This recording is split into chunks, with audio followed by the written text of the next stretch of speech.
Welcome to a brand new episode of Mic'd Up with Mars. Latin America is the new hot frontier for mobile advertising. With its young population that is driving user growth, the region has been attracting the interest of mobile app developers and advertisers for some years now. In today's episode, we are tracing the mobile advertising landscape in this region with Rafael Magdalena, who's the co-founder and CEO of MUV. He joins the conversation with Ankit Rawal, Senior Director at Affle's Mars. Ankit, over to you. Thanks, Diksha. And before I introduce Rafael, let me give a backdrop of how did we meet Rafael and how we've been doing business for quite some time now. So at Affle, our playbook has always been focusing on emerging markets. We started out of India, then moved to Southeast Asia, which is in our backyard, Middle East, Africa, and Latin America fitted that narrative very well. And think of Brazil, right? It's the seventh largest economy. It's brewing internet economy. We've seen how Brazil very well hosted the Olympics as well as FIFA. So it was but obvious for us to do business in Brazil because we thought we've understood that playbook in other emerging markets like Southeast Asia or Middle East Africa. But that is when we realized that while it is an emerging market, it's a very different emerging markets to some of our previous experiences. Again, it's very far off from where most of the other markets are. Interestingly, the business language is actually Portuguese only for Brazil and Spanish for rest of the Latin American markets. And I think the really interesting part which really hit me was the whole taxation and the complexities around that. And I think that is when we realized that we cannot do it remotely. We have to travel. And for the first time ever, someone from Affle traveled all the way to Sao Paulo in Brazil in 2019. And that's where our relationship with Rafael and his team at MUV started.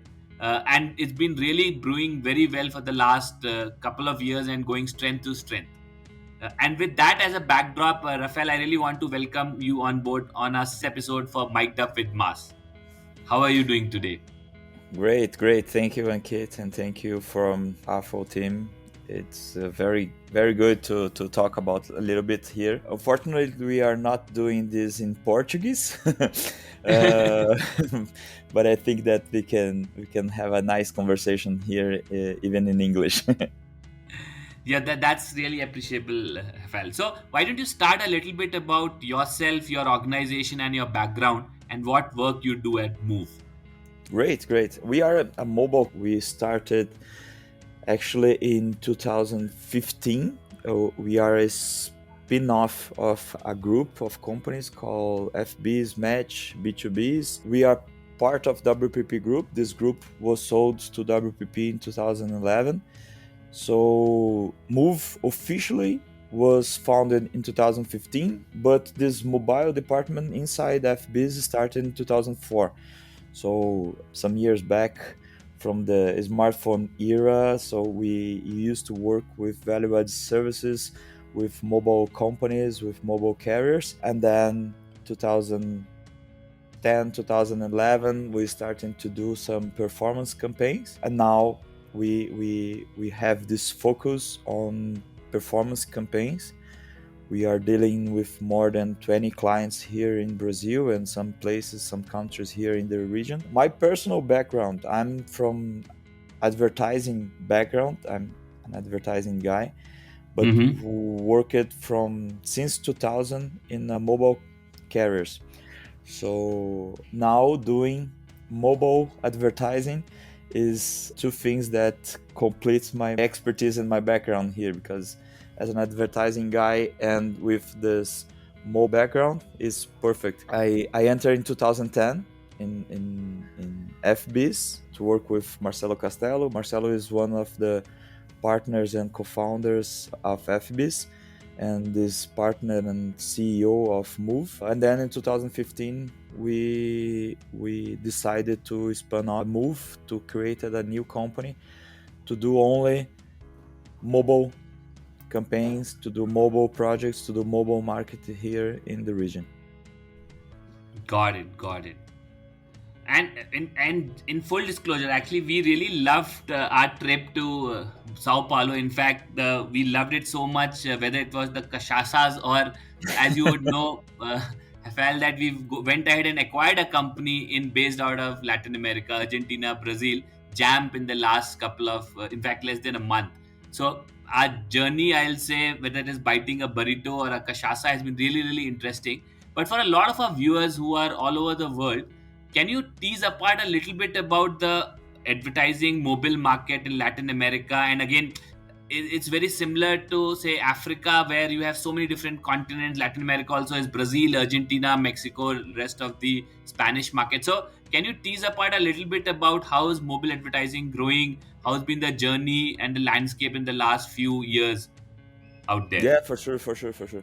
I completely agree. I think that we are in a different pace of North America, Europe, and some places in Asia. We are very similar to some places in Southeast Asia and Africa. Latin America is a complex region here, even though everybody thinks that it's a simple place, because everybody thinks that here in Brazil, not everybody. I'm not so good in this generalization here, but a lot of people thinks that we speak Spanish. As you started talking, we have here Portuguese, and one thing that I think that maybe is the most important thing about the last years, what is happening here in Latin America, is that we are growing a lot in a fast pace, but I think that we have some factors here to represent this growing. One thing is important. We have 60% of connected people only in Latin America. But for example, here in Brazil, we have a density of more than 100. So we have more than 2 mobile phones lines or mobile connected lines here for each person here in Brazil. Brazil has a little bit more than 200 million people, and we have 220, 215 million connected lines. So we have 60% of connected, but we have a density of more than 100.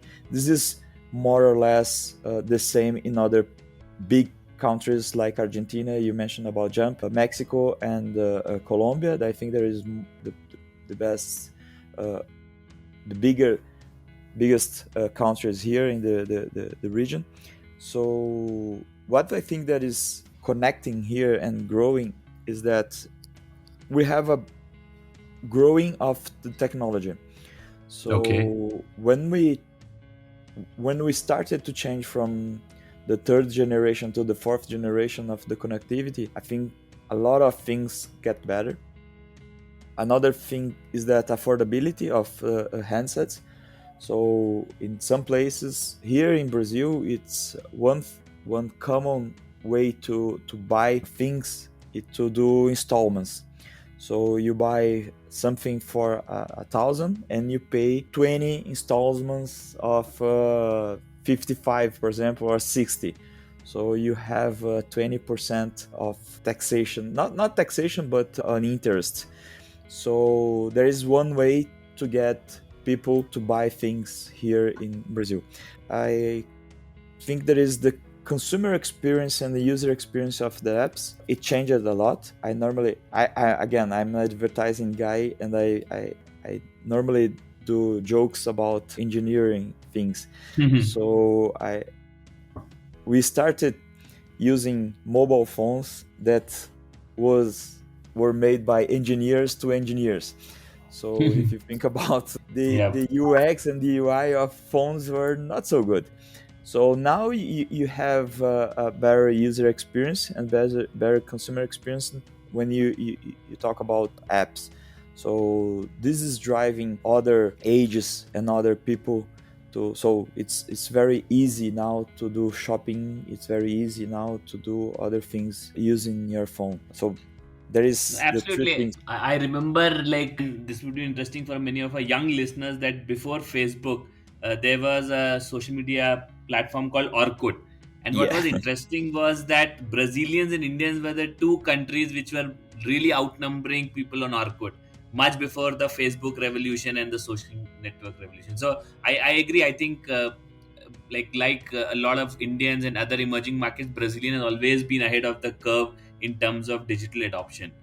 But Yeah, what has exactly. also interestingly happened, Fel, as you would know, in the last 18 to 24 months, is that pandemic really has accelerated a lot of digitalization, right? A lot of digital changes and trends have really opened up. And we see this here in India, in other emerging markets like Indonesia, Dubai, what we call emergence of e-commerce, education, health tech, grocery, so on and so forth. Curious, from your vantage point in Brazil and rest of Latin America, do you think this trend will stick? Is it a fad and it will get over, or is it here for forever? So, is this new wave of digitization a fad, or is it here forever? I think it here and it will stick. I think it will have forever. My personal opinion and my understanding of the market here is that what is happening now, it's only an acceleration of the process. It's not a changing of the process. It's not a changing of behavior of the people. I think it's only an acceleration. If you think that we have younger people changing the behavior for a long time about using cars, doing, for example, rides with Uber and other companies, they are not buying so many cars as we used to do. To deliver food deliveries here, we have a lot of food deliveries. So I think that is a matter of acceleration. I don't think that it will go back to the stage that we have in 2019. I think it will. My comparison here is that the acceleration that we had with some, even in big companies, with work at home. So it's only a matter of a acceleration of the process. It's not a changing.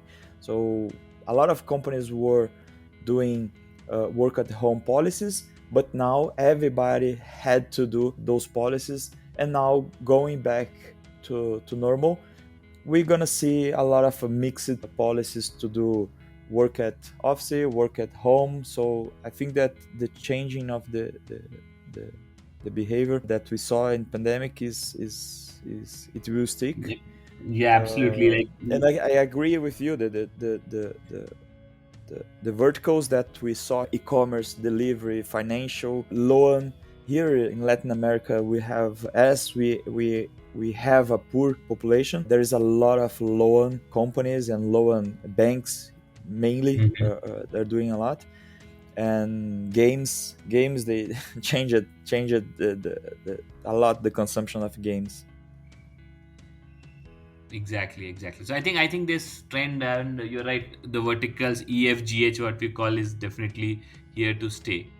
Now let's change tracks a little bit and let's zoom out a bit. So again, and this is for someone who's still not doing business in Latin America, can you tease apart how is Latin America? Is it very similar to Africa, where you have a continent of 53 countries, but the regulations and the nuances are there, and then you bucket it into East Africa, West Africa? So can you tease apart a little bit about how Latin America is structured? Obviously, Brazil is the gateway to rest of the region, but how is it structured, and if somebody wants to set up a business in that market, how would he go about? What would be a good playbook? As you said, I think that Brazil is the biggest country here in the region, but for some companies it's complicated to start only in Brazil here because of the language. Mm-hmm. So my opinion is that if you want to come to the region, you need to understand mainly two things: the language barrier and the language that we have here. Because if you do a global campaign and you use the same creatives here in the region, probably it would not be the good option. You have here in Latin America 4 big countries like Brazil, Mexico, Argentina, and Colombia. You have also Chile. There is not a big country, but you have a good population with a high class, with a good economical things in Chile. But you have everybody speaking Spanish, but Mm-hmm. it's not the same Spanish. So if you go to Mexico, if you go to Venezuela, if you go to Colombia, if you go to Argentina, you're gonna see that it's not the same Spanish they talk, even though it's not the same Spanish or Spain, for example. So you need to understand here. Some places here in Latin America, you're gonna see a complicated understanding of the people to do business with from other places. So normally what we see here, and we already here at MUV, we already had this problem. For example, we are based in Brazil, but if we want to do business in other countries, we need to go there. We need to do a local or to have a local presence, or to have a local representative, or to have a local partner. So mainly for having this local understanding, so to see the needs of every place.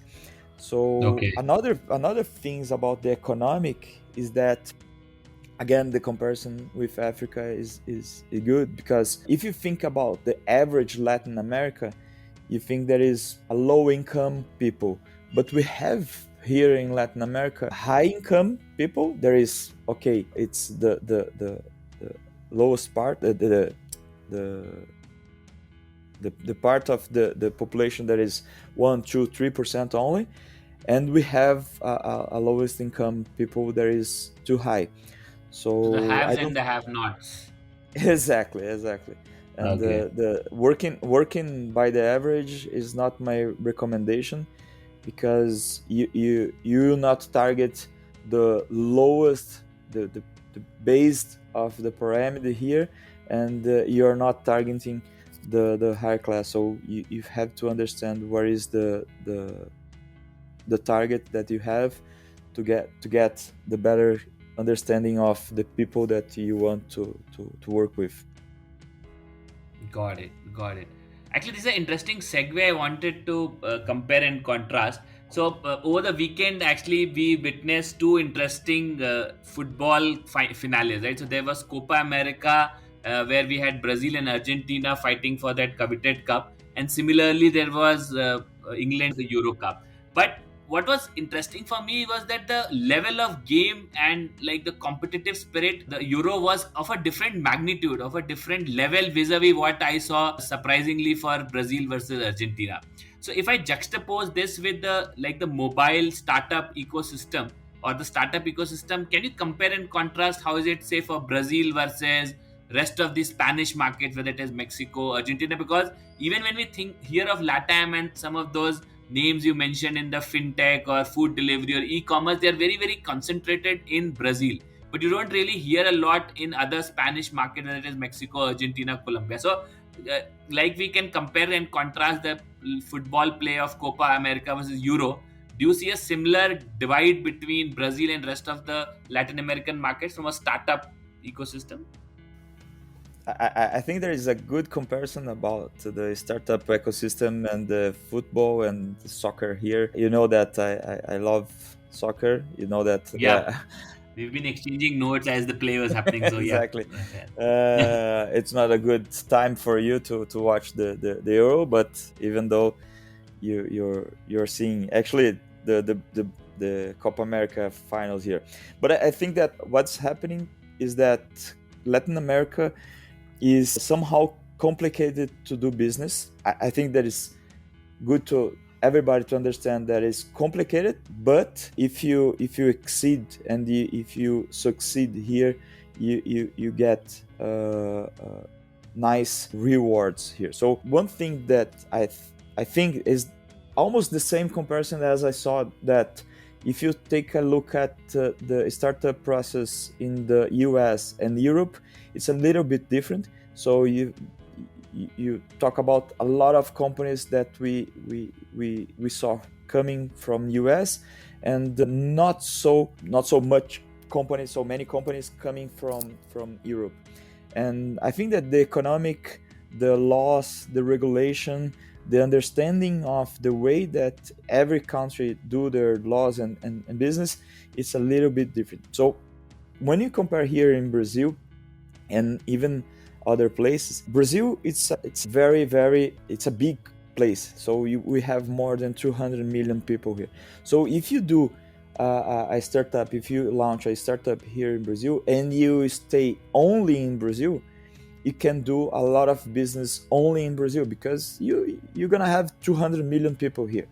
So if you started in Colombia, if you start in Argentina, in some places, if you want to grow a lot, you have to go to other countries. So I think that it's easy when you started here in Brazil, because if you target only in Brazil, you get a big audience here in Brazil. And then if you get succeed here in Brazil, you can go to Argentina, to Colombia, to other places. If you take a look at listed unicorns here in Latin America, you're gonna see like 2 or 3 coming for other places, like Mercado Libre, that is from Argentina. It's from Argentina and Brazil. And you're gonna see Rappi, that is from Colombia. But iFood is from Brazil. There is a rental place that is from Brazil.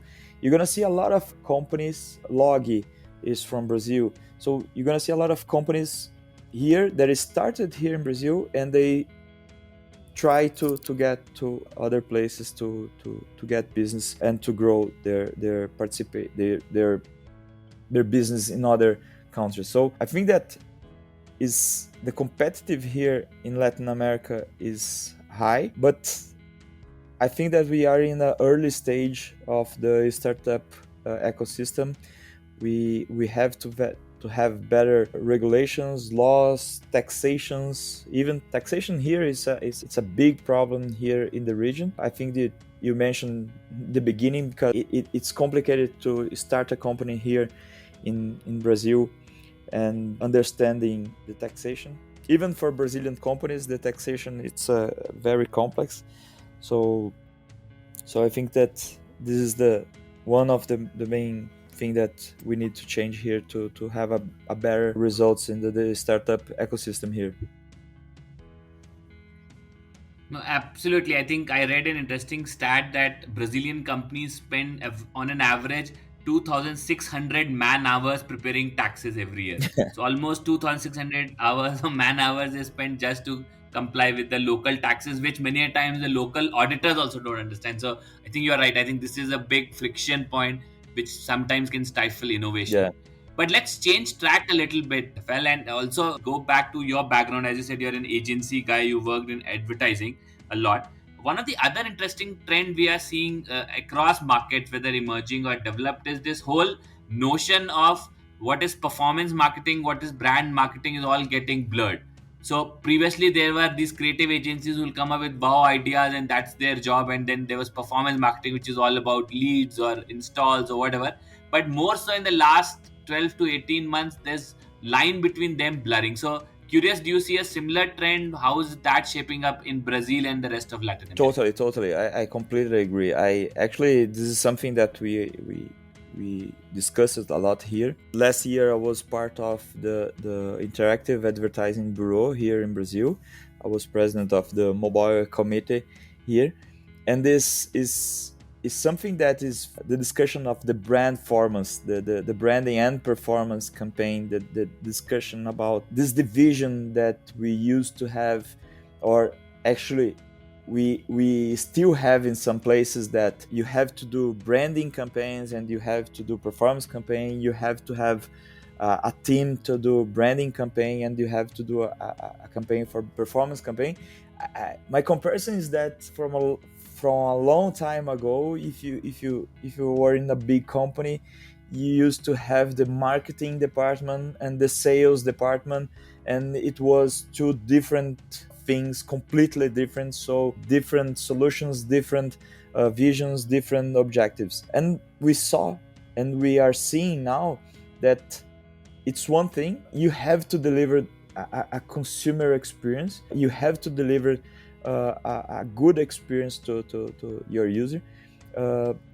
My opinion is that this is changing mainly because people, they are not buying things the way that they used to buy from a long time ago. Because if you think about 20-25 years ago, you had to construct your brand. You have to do a lot of branding campaigns to have a brand inside. You have to be on top of mind to sell your product, because the decision normally was made on your point of sales. So you had to have a top of mind to see, okay, if you're if you are a consumer good company, you have to be on top of mind the user, because if they go to the supermarket, if they go to some places, they have to choose your product instead of others.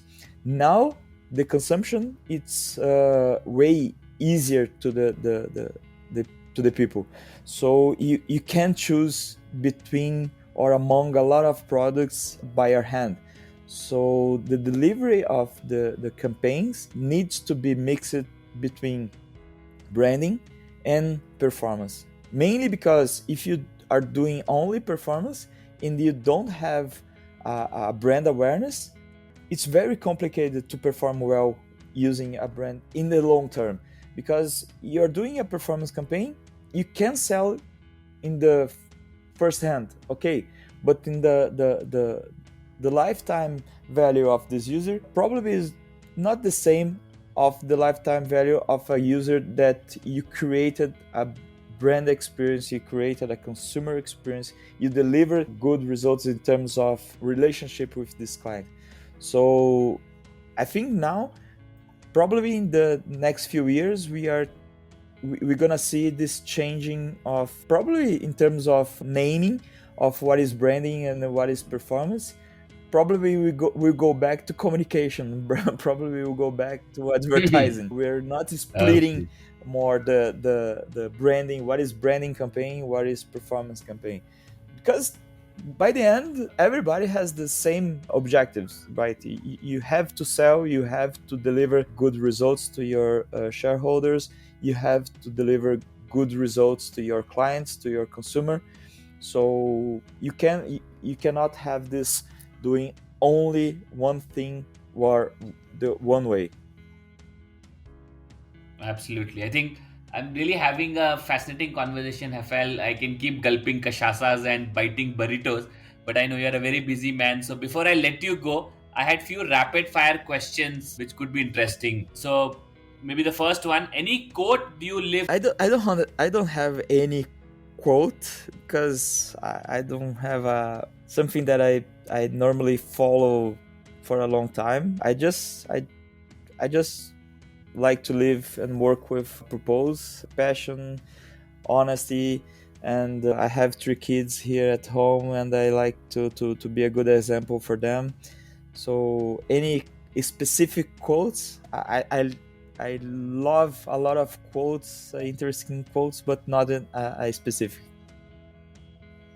Got it. Any daily habit which has been a game changer for you? Yeah, I wake up early. I started with my kids, and now it's normal. No Saturday waking up at noon.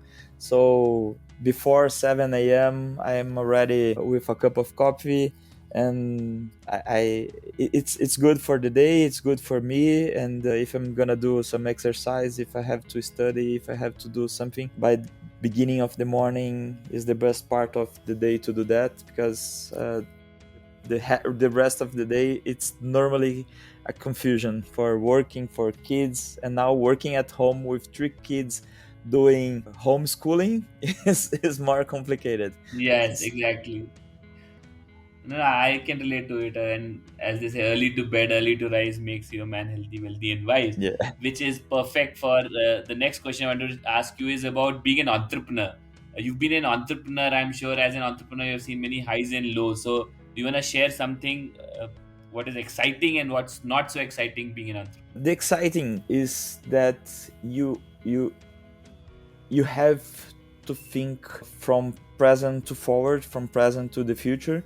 If you have to take care of your business now, but taking a look at the future, because the world is changing a lot. I know there is a cliche to talk about that, but we are just saying about this, about the pandemic, the acceleration of the process and the behavior of the consumption, that the changing in the last 18 months. So if you have the willing to be a good entrepreneur, you have to look in the present and in the and to the future in the same time. You have to keep your business running, but envisioning the future to see, okay, your business have to do some shifts, have to do some changes from to be alive.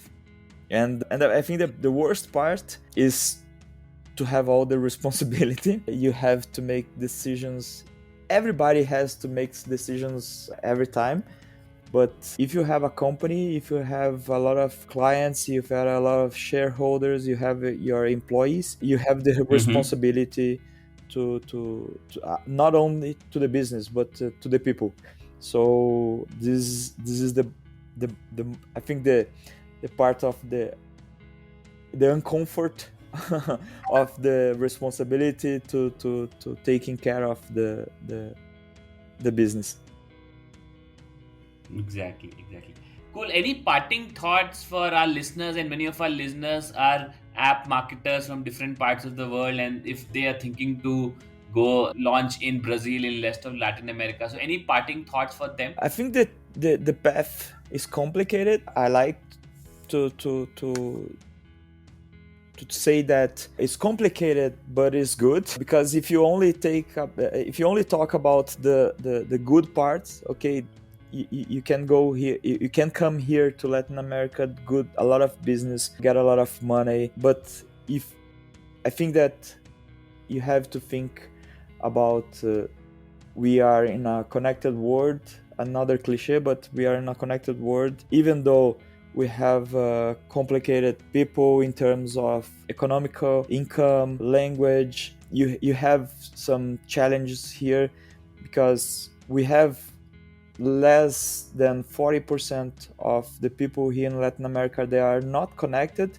And one of the main reasons, actually we have two main reasons about the connectivity here, is that the affordability, so it's money, and the other thing is that the problem that they have to do the digital skill. So they are not a great barrier here is literacy. So you have to understanding this. I like it a lot about the consumer experience, because if you have a good consumer experience, you can create a good experience. If you think about, you talk about Orkut, about the India and Brazil a long time before, not a long time, but 3-4 years before Facebook. You can think now about WhatsApp. WhatsApp, it's something that even now people with no literacy here in Brazil, they use it. They are sending voice messages. You have not so a lot of buttons to press. So you have to understand that here in Latin America we are complex as the other part of the world. We have our things here, but it's, in terms of results, can be very good, can be very nice. We are growing a lot in terms of connectivity. We're growing a lot in terms of economical. We have some political problems here in all the region, but I think that the future can be very bright.